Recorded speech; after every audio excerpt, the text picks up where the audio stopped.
Hi friends, welcome back to our channel cooking world. ഇന്നത്തെ recipe spicy മക്രോണിയാണ്. അതെങ്ങനെ ഉണ്ടാക്കുന്നത് നമുക്ക് നോക്കിയാലോ.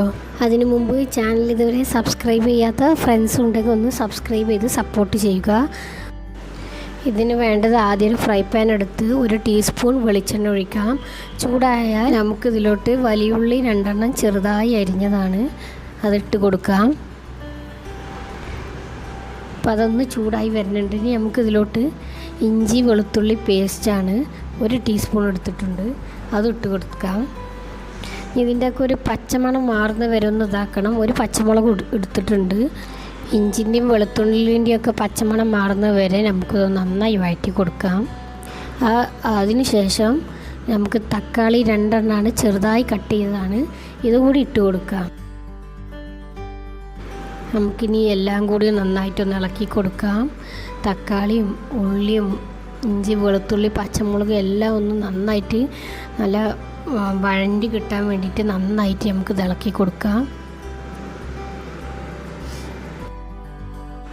ഇതെല്ലാം പെട്ടെന്ന് വഴണ്ടി കിട്ടാൻ വേണ്ടിയിട്ട് നമുക്കൊരു ഐഡിയ ഉണ്ട്.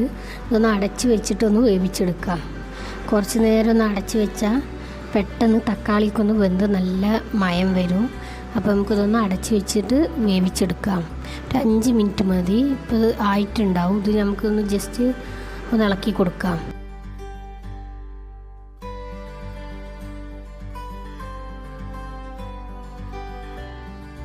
ഇപ്പം നല്ല വഴണ്ട് കിട്ടിയിട്ടുണ്ട്. നമുക്കിതിലോട്ടൊരു നുള്ളുപ്പിട്ട് കൊടുക്കാം.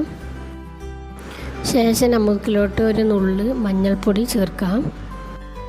ഇനി നമുക്കിതിലോട്ട് ഒരു 1/2 ടീസ്പൂൺ മല്ലിപ്പൊടി ചേർക്കാവുന്നതാണ്.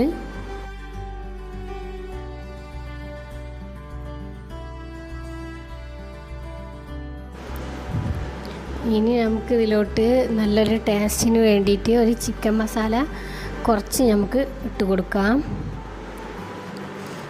ചിക്കൻ മസാല ഇതിൻ്റെ മസാലയ്ക്ക് തന്നെ നല്ലൊരു ടേസ്റ്റ് വ്യത്യാസം വരും. അതിന് ശേഷം നമുക്ക് പെരിഞ്ജീരകത്തിൻ്റെ പൗഡർ ഒരു 1/4 ടീസ്പൂൺ ചേർക്കാവുന്നതാണ്. എന്നിട്ട് നന്നായിട്ടൊന്ന് മിക്സ് ചെയ്ത് കൊടുക്കുക.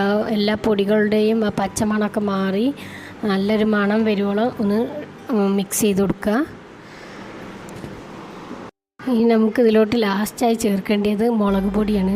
മുളക് പൊടി ആവശ്യത്തിന് ചേർത്താൽ മതി. ഞാൻ ഇവിടെ ഒരു 1/2 ടീസ്പൂൺ ചേർക്കുന്നുണ്ട്. നല്ല എരിവ് വേണ്ടവർക്ക് അതുപോലെ ചേർക്കുക. ഇനി നമുക്ക് ഇതിലോട്ട് എന്ത് ചെയ്യാം, ഒരു മുട്ട ചേർക്കാം. ചിക്കൻ ഉണ്ടെങ്കിൽ ചിക്കൻ വേവിച്ച് ചേർക്കാവുന്നതാണ്. ഇവിടെ മുട്ടയാണ് ഞാനിവിടെ ചേർക്കുന്നത്. ഒരു മുട്ട പൊട്ടിച്ചൊഴിക്കാം.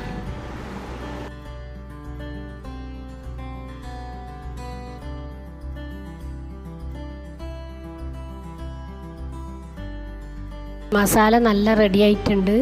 ഇനി നമുക്ക് ഇതിലോട്ട് വേവിച്ചെടുത്ത മക്രോണി ചേർക്കാം. കുറച്ച് വെള്ളത്തിൽ ഉപ്പിട്ട് അതിലോട്ട് മക്രോണി ഇട്ട ശേഷം 3 വിസിലടിക്കുക. കുക്കറിൽ 3 വിസിലടിച്ച് അങ്ങനെ വേവിച്ചെടുത്ത മക്രോണിയാണ് ഇനി നമുക്കിതിലോട്ട് ചേർക്കാവുന്നതാണ്. മക്രോണിയിൽ നല്ല മസാല പിടിക്കുന്നത് വരെ അങ്ങോട്ടും ഇങ്ങോട്ടും നന്നായിട്ട് ഇളക്കി കൊടുക്കാം. മസാല എല്ലാ സൈഡിലും പിടിക്കണം. മക്രോണിൻ്റെ എല്ലാ സൈഡിലും മസാല പിടിക്കോളം അങ്ങോട്ടും ഇങ്ങോട്ടും തിരിച്ചും മറിച്ചുമൊക്കെ ഇളക്കി കൊടുക്കാം.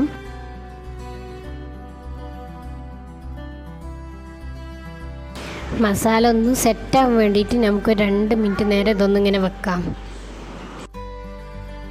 ഇപ്പോൾ മക്രോണി റെഡി ആയിട്ടുണ്ട്.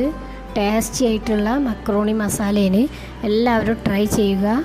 Thank you.